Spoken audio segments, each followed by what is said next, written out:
ઝઘડિયાના રાજપાટી police મથક અને Ankleshwar GIDC police મથકમાં ધારાસભ્ય ચેતર વસાવા વિરુદ્ધ અગાઉ 2 ફરિયાદ નોંધાઈ હતી। ત્યારબાદ આજરોજ ડેડિયાપાડાના ધારાસભ્ય ચેતર વસાવા રાજપાટી અને અંકલેશ્વર પોલીસ સ્ટેશન ખાતે હાજર થવા જઈ રહ્યા હતા, ત્યારે તેઓને નર્મદા જિલ્લા પોલીસ દ્વારા નવાગામ ડેડી પાસે અટકાવવામાં આવ્યા છે।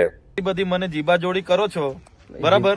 જે પીઆઈ અને જે પીએસઆઈ મારા પર ખોટી ફરિયાદ કરી છે, મારા સમેત અમારા 13 આગેવાનો પર અને રાજપાડીમાં તો 70 લોકો પર। હવે 70 લોકોને મેં કોર્ટમાં તારીખોમાં કઈ રીતના લઈ જવા? એટલા લોકોને મારે કોર્ટમાં લઈને ફરિયાદ કરવાની?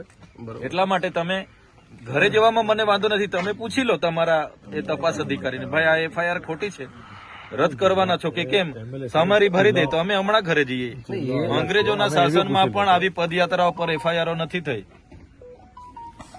આ 4 કામદારોને અમે 30-30 લાખ રૂપિયા કંપનીમાં જઈને ઉભા રહીને વળતર અપાવ્યું, અમારી ભૂલ છે? હવે માણસ મરી જાય, 10,000 કરોડની કંપની છે તો 30 લાખ આપ્યા, એમાં શું વાંધો છે?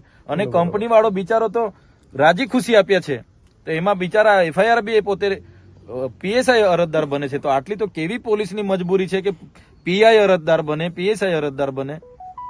ત્યાં એટલું બધું દારૂ, ડ્રગ્સ, ઇનલીગલી બધું ચાલે છે, એના પર કેમ કાર્યવાહી કરતા નથી? અમે તો સીસીટીવી ફૂટેજ આપ્યા છે 35 જેવા, એના પર કોઈ કાર્યવાહી નથી। અમારા પર ઉપરા છાપરી રાતોરાત 2 એફઆઈઆર થઈ જાય 70 લોકો પર, યાર અમારે કે પછી છોડી દેવાનું છે?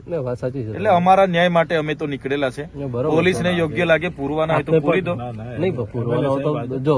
તમે કેવું છો કે અમે બોલાવીશું, તો તમે અમારું બજેટ સત્ર ચાલુ થાય ત્યારે બોલાવશો, તમે અમારી આયોજનની મીટિંગો વખતે બોલાવશો, અમારા લોકોનું કામ કોણ કરશે પછી?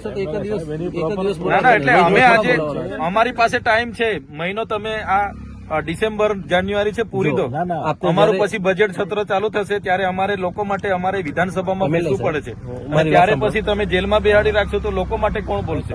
જેલમાં જવાનું થતું નથી। બીજું ઉપરા છાપરી એફઆઈઆર એટલા માટે કરેલી છે કે આ ભાઈ માથા ભારે, એટલે ખરી ચૂંટણીમાં મને અહીંથી તડીપાર કરી દીધો હતો, એટલે આવી રીતના હમણાં બજેટ સત્ર છે, લોકો માટે કઈ માંગશે, બજેટમાં ઉઠાવશે, સરકાર સામે બોલશે, એટલે હવે તમારે પાછી પાસા કરવાની, તડીપાર કરવાની તજવીજ ચાલે છે, ભરૂચ પોલીસ કરે છે। એટલે તમારે તો જે કરવા, મને તો કોઈ વાંધો નથી, 5 વર્ષ નહીં 10 વર્ષ જેલમાં રાખો, પણ અમારા લોકોનો અવાજ કોણ કરશે પછી? એટલે જેલથી મને ફેર નહીં, તાંબી મને રોટલી શાક ખાવાનું મળવાનું જ છે, બધી જગ્યાએ મળે છે, એટલે એનાથી મને કઈ વાંધો નથી, પણ અમારા લોકોનો અવાજ દબાઈ જાય છે। કોણ કામદાર માટે બોલશે પછી? કોણ આદિવાસી માટે?